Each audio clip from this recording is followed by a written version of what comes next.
श्री दुर्गा सप्तशती पाठ, तीसरा अध्याय। सेनापतियों सहित महिषासुर का वध। महर्षि मेध ने कहा, महिषासुर की सेना नष्ट होती देखकर उस सेना का सेनापति चिक्षुर क्रोध में भर देवी के साथ युद्ध करने के लिए आगे बढ़ा। वह देवी पर इस प्रकार बाणों की वर्षा करने लगा मानो सुमेरु पर्वत पानी की धार बरसा रहा हो।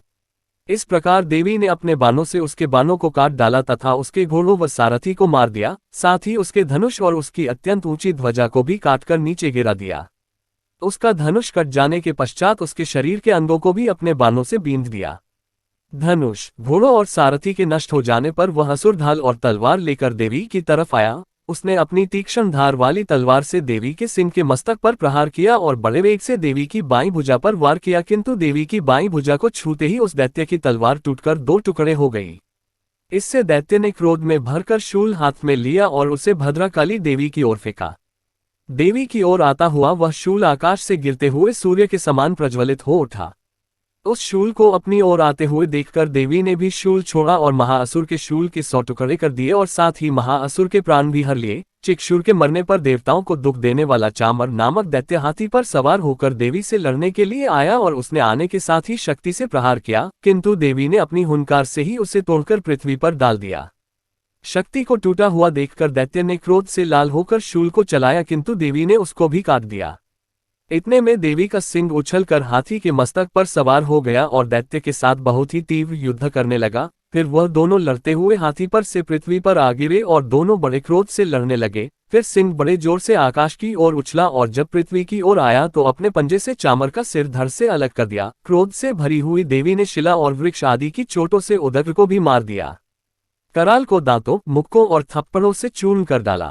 क्रोध हुई देवी ने गदा के प्रहार से उद्धत दैत्य को मार गिराया। विंध्यपाल से वाष्पकल को, बाणों से ताम्र तथा अंधक को मौत के घाट उतार दिया। तीनों नेत्रों वाली परमेश्वरी ने त्रिशूल से उग्रास्य, उग्रवीर्य और महानु नामक राक्षसों को मार गिराया। उसने अपनी तलवार से विडाल नामक दैत्य का सिर काट डाला तथा अपने बाणों से दुर्धर और दुर्मुख राक्षसों को यमलोक को पहुंचा दिया। इस प्रकार जब महिषासुर ने देखा कि देवी ने मेरी सेना को नष्ट कर दिया है तो वह भैंसे का रूप धारण कर देवी के गणों को दुख देने लगा। उन गणों में कितनों को उसने मुख के प्रहार से, कितनों को खुरों से, कितनों को पूंछ से, कितनों को सींगों से, बहुतों को दौड़ाने के वेग से, अनेकों को सिंहनाद से, कितनों को चक्कर देकर और कितनों को श्वास वायु के झोंकों से पृथ्वी पर गिरा दिया। वह दैत्य इस प्रकार गणों की सेना को गिरा देवी के सिंह को मारने के लिए दौड़ा। इस पर देवी को बड़ा गुस्सा आया। उधर दैत्य भी क्रोध में भरकर धरती को खुरों से खोदने लगा तथा सींगों से पर्वतों को उखाड़ दोकर धरती पर फेंकने लगा और मुख से शब्द करने लगा। महिषासुर के वेग से चक्कर देने के कारण पृथ्वी क्षुब्ध होकर फटने लगी। उसकी पूंछ से टकराकर समुद्र चारों ओर फैलने लगा। हिलते हुए सींगों के आघात से मेघ खंड खंड हो गए और श्वास से आकाश में उड़ते हुए पर्वत फटने लगे। इस तरह क्रोध में भरे हुए राक्षस को देख चंडिका को भी क्रोध आ गया और वह उसे मारने के लिए क्रोध में भर गई।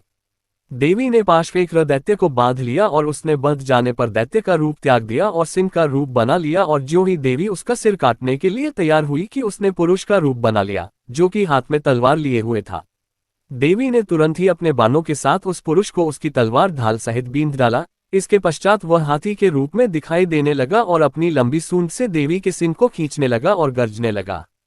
देवी ने अपनी तलवार से उसकी सूंड काट डाली। तब राक्षस ने एक बार फिर भैंसे का रूप धारण कर लिया और पहले की तरह चराचर जीवों सहित समस्त त्रिलोकी को व्याकुल करने लगा। इसके पश्चात क्रोध में भरी हुई देवी बारंबार उत्तम मधु का पान करने लगी और लाल लाल नेत्र करके हंसने लगी।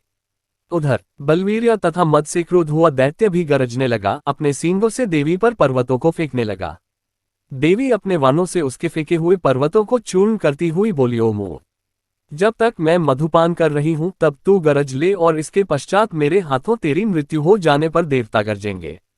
महर्षि मेधा ने कहा। यो कहकर देवी उछलकर उस दैत्य पर जा चढ़ी और उसको अपने पैर से दबाकर शूल से उसके गले पर आघात किया। देवी के पैर से दबने पर भी दैत्य अपने दूसरे रूप से अपने मुख से बाहर होने लगा।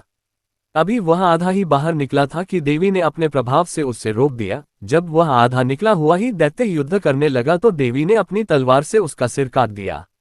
इसके पश्चात सारी राक्षस सेना हाहाकार करती हुई वहां से भाग खड़ी हुई और सब देवता अत्यंत प्रसन्न हुए तथा ऋषियों महर्षियों सहित देवी की स्तुति करने लगे। गंधर्वराज गान करने तथा अप्सराएं नृत्य करने लगी।